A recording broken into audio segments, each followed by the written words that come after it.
the world's #1 player. One major away from becoming only the 7th golfer in history to complete the career Grand Slam. And the final round of that potential history-making tournament falls on his 30th birthday. That is exactly where Scottie Scheffler stands heading into the 2026 US Open at Shinnecock Hills Golf Club in Southampton, New York.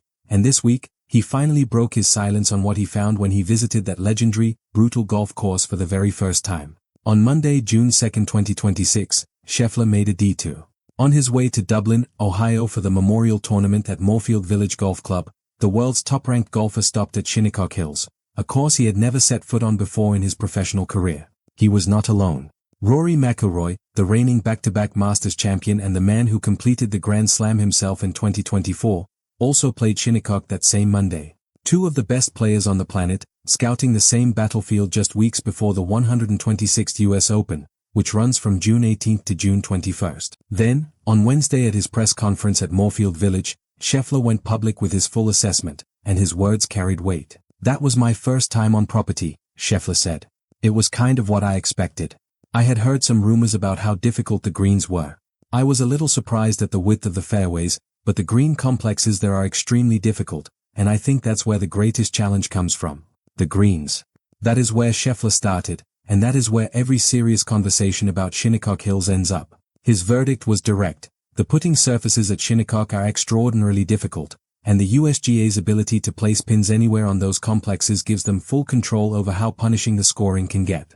They can put the pins wherever they want and make the scores as high as they could possibly want them to be, Scheffler said. McIlroy, who measured the greens rolling at approximately 11.2 on the stimpmeter that Monday, issued a clear message to the USGA. "Do not push the speed any further. I really don't think they need to get much faster," McIlroy said.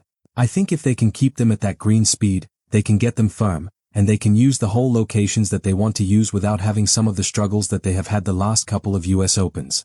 On the fairways, Scheffler was genuinely surprised. For a US Open setup, a championship notorious for pinching fairways to near impossible widths, Shinnecock's landing areas were wider than he expected. McIlroy confirmed they were even more generous than they were in 2018.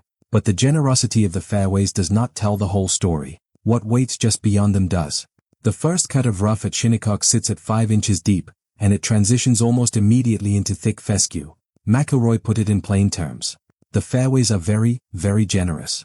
So if you miss the fairway, I feel like you deserve a bad lie." Scheffler was equally blunt. "The rough, also, was a really good penalty, I think, for the width. Once you start missing fairways out there, you have no chance.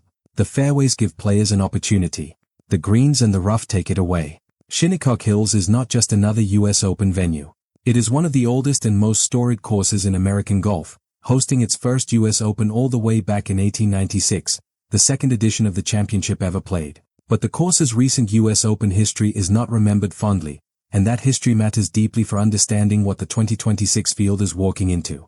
In 2004, the USGA had to water the par 3 7th green between groups on Sunday because the surface had become so dead that players physically could not keep the golf ball on the putting surface.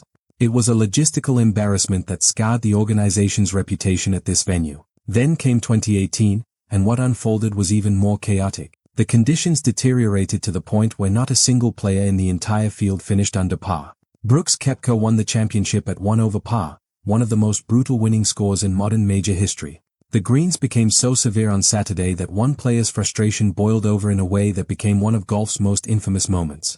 Phil Mickelson, standing on the 13th green, swatted a ball that was still rolling, a deliberate strike on a moving ball that earned him a 2-stroke penalty and resulted in a 10 on the par 4. Mickelson later said he had wanted to try it for years. He and his playing partner Andrew Johnston were reportedly laughing as they walked to the next tee. The USGA's executive director went on television and effectively apologized. The organization softened the course so dramatically for Sunday that Tommy Fleetwood fired a 63, one of the great final rounds in major championship history, but still couldn't catch Koepka. Zach Johnson said the USGA had lost the golf course. The criticism was loud, sustained, and damaging. Now, 8 years later, the USGA returns to Shinnecock Hills with a point to prove, and Scheffler and McIlroy have already told them exactly what they found. Beyond the course conditions, there is a storyline at the 2026 US Open that transcends the tournament itself. Scheffler arrives at Shinnecock holding 4 major championships: the 2022 Masters, the 2024 Masters, the 2025 PGA Championship, and the 2025 Open Championship, which he won at Royal Portrush by 4 shots. The one major missing from his collection is the US Open, and winning it would make him only the 7th golfer in history to complete the career Grand Slam, joining Gene Sarzen, Ben Hogan, Gary Player, Jack Nicklaus, Tiger Woods, and Rory McIlroy. The PGA Tour's official account put it simply, 3 down, 1 to go. Scottie Scheffler will attempt to complete the career Grand Slam on his 30th birthday at the 2026 US Open. That birthday detail is not minor. The final round of the 2026 US Open is scheduled for Sunday, June 21, 2026, the exact date of Scheffler's 30th birthday. He was born on June 21, 1996, in Ridgewood, New Jersey. The symmetry is almost impossible to write off as coincidence. The blueprint for what this chase can become, and what it can cost, is standing right next to Scheffler in the form of McIlroy himself. It took McIlroy 11 years between his first major and completing the Grand Slam, a pursuit that became one of the most publicly agonizing storylines in the sport. Every Masters that McIlroy didn't win felt like another chapter in an unfinished novel. Scheffler now has the chance to close his own chapter far faster, before the weight of the chase becomes a burden rather than fuel. The question hanging over Scheffler's run to Shinnecock is where his form actually stands. He won the American Express in January 2026 by 4 strokes, shooting a remarkable 27 under par for the week at PGA West. That victory was his 20th PGA Tour title, making him just the 3rd player, alongside Jack Nicklaus and Tiger Woods, to win 20 PGA Tour events including 4 or more major championships before the age of 30. Since his first PGA Tour win at the 2022 WM Phoenix Open, he has recorded 11 more wins than any other player on tour in that same span. He currently leads the PGA Tour in strokes gained total at 2.221, but Scheffler has not won since January 22. In the months that followed his American Express victory, he finished runner-up 3 consecutive times, including at the Masters. He has 6 top 5 finishes since that win, but the victory stopped coming. Analysts have pointed specifically to his putting as a concern, a part of his game that was historically elite and is now showing more inconsistency. At a course like Shinnecock, where green reading and short game control under pressure are the decisive factors, that is not a small caveat. Sky Sports commentator Wayne Riley put it colorfully, he has been having a whinge because things aren't currently going his way. In the last 3 years, he's only won like $100 million? Stop your whinging. Scheffler himself has pushed back hard on the narrative that anything is seriously wrong. I think that's kind of a funny question, he said when asked if he had struggled to meet expectations. If you flipped my season around and it was like, I finished 24th or something last week, 12th, then 3rd and 4th, and a win, would your question be the same? He has also been direct about his internal standards.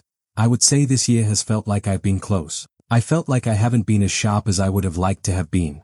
When you look at the margins in this game, they're quite small. I think statistically I'm probably not far off from where I've been the last couple years, it's just a couple shots here or there. Scheffler's US Open record supports the argument that this specific major suits his game. He has finished in the top 10 in 4 of his last 5 US Open starts, including a tie for second at the Country Club in Brookline, Massachusetts in 2022 and a 3rd-place finish in 2023. His game is built on exactly what the US Open demands: precision off the tee, elite ball striking, and the mental discipline to grind through difficult scoring conditions without taking unnecessary risks. Shinnecock will be his first US Open at that specific venue, having not played in the 2018 edition. The betting markets reflect his standing. Scheffler enters as the clear favorite at plus 525 odds, carrying a 16% win probability according to prediction markets.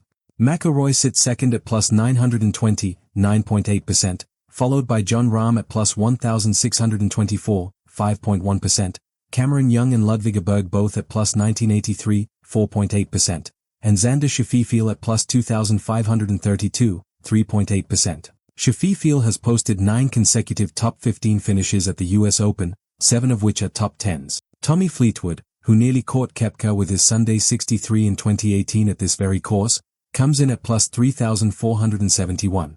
And Brooks Koepka, the reigning Shinnecock champion, is listed at plus 3,900. The broader question for the 2026 US Open is whether the USGA has genuinely learned from 2018, and whether the conditions will reward the best player in the world or expose him. McIlroy's prescription was precise: maintain green speeds at current levels, firm them up without letting them get away, and use aggressive pin locations without crossing into unplayable territory. If it's set up the right way, I think it's one of the best championship tests in the country, McIlroy said. It's an amazing golf course. The wider-than-expected fairways at Shinnecock may actually reward aggressive driving in a way past setups have not, a potential advantage for elite ball strikers. But the 5-inch rough neutralizes any recklessness, and the green complexes give the USGA the ultimate leverage to turn a manageable round catastrophic with a single bad pin placement. The stat that will likely define the leaderboard: strokes gained around the greens. Former world number 1 Jason Day offered perhaps the most accurate description of what separates Scheffler from everyone else in the field right now. Every time he tees it up is right around the lead, Day said.